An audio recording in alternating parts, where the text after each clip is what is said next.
Welcome back. તો સુરતમાં પહેલા વરસાદમાં જ પાણી ભરાવાની સ્થિતિ અને રસ્તો બેસી જવાની ઘટના સામે આવી છે।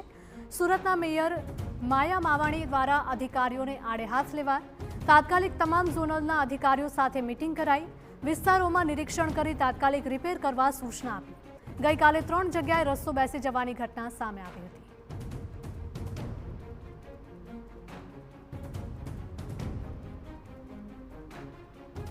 ગઈકાલે 3 જગ્યાએ રસ્તો બેસી ગયો હતો અને તેને લઈને જ હવે એમએલએ એક્શનમાં આવ્યા છે અને અધિકારીઓને કડક નિર્દેશ આપ્યા છે કે હવે પાણી ન ભરાવું જોઈએ અને રસ્તા ઉપર ખાડા પણ ન પડવા જોઈએ। સુરતના મેયર માયા માવાણી દ્વારા અધિકારીઓને આડે હાથ લેવાયા હતા।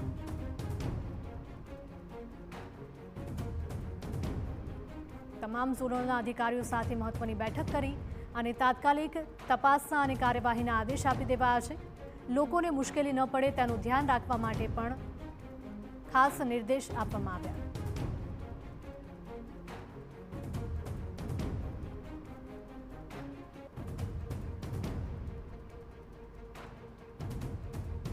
તો સુરતના મેયર આકરા પાણીએ જોવા મળી રહ્યા છે અને જે વિસ્તારોમાં પાણી ભરાયા હોય ત્યાંના જવાબદાર અધિકારીઓ ઉપર લાલ આંખ કરી અને આદેશ આપ્યા હતા કે જે વિસ્તારોમાં પાણી ભરાય છે અથવા તો રસ્તા બેસી જવાની સમસ્યા સામે આવે છે તેને લઈને કામગીરી કરવા માટે પણ સૂચના આપવામાં આવી। જે સ્થિતિ સર્જાઈ હતી સાથે સાથે કેટલાક જગ્યાએ રોડ બેસી જવાના કારણે અકસ્માતની જે ઘટના બની હતી તેને ધ્યાનમાં રાખીને સુરતના જે મેયરે છે અધિકારીઓ સાથે મિટિંગ કરી અને જે રિપોર્ટ છે તે મંગાવ્યો છે। તે આપણી સાથે જે મેયર છે તેમની સાથે જ વાત કરીશું।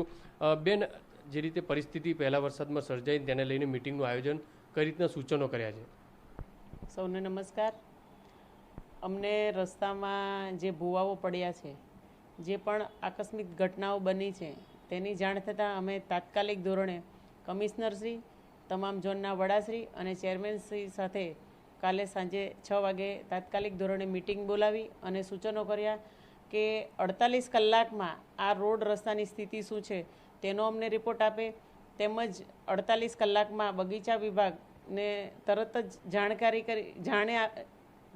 જાણ આપી કે જે પણ રસ્તાનું ટ્રીમિંગ બાકી છે, જે પણ ઝાડ લાઇટને નડે છે તે તાત્કાલિક ધોરણે તેનો નિકાલ કરવામાં આવે અને આરોગ્ય વિભાગને પણ સૂચના આપી કે વરસાદ દરમિયાન નાના નાના ખાબોચિયા ભરાય અને જે મચ્છર ઉદ્ભવે છે તેની સાથે તે પણ જોઈ અને તમામ રસ્તા પર એની તકેદારી રાખી અને વ્યવસ્થિત ભાગરૂપે તમામ કર્મચારીઓને એવો આદેશ કરવામાં આવ્યો કે આ બધા જ કામો તાત્કાલિક ધોરણે નિકાલ કરવામાં આવે અને ઝોનના અધિકારીઓને એ પણ સૂચના આપી કે સ્થાનિક વિસ્તારના કોર્પોરેટરોને સંકલનમાં રાખી અને સ્થળ પર વિઝિટ કરી તપાસ કરી આ યોગ્ય રીતે કામગીરી પૂર્ણ કરે એ બાબતે સૂચનો કર્યા। બેન, રોડ રસ્તા ઉપર કેટલાક હજી પાણી ભરાવાની સ્થિતિ છે, રોડ હજી ક્યાંક ખોદાયેલા છે, તેને તાત્કાલિક ઝડપથી કામ થાય તે માટેની કઈ રીતની સૂચના? કેટલી અકસ્માતની પણ ઘટના બની રહી છે તેમાં પણ કડક રીતે અધિકારીઓ શ્રીને સૂચના આપી છે કે હવે પછી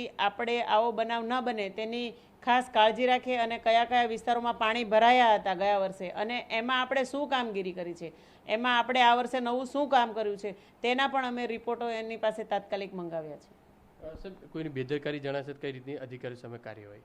જે પણ અધિકારીઓ આમાં જવાબદારના ભાગ બનશે, જે પણ અધિકારીઓનો આમાં રોલ આવશે તેને કડકમાં કડક સૂચન આપ્યું છે અને એના પર કડકમાં કડક કાર્યવાહી કરવામાં આવશે।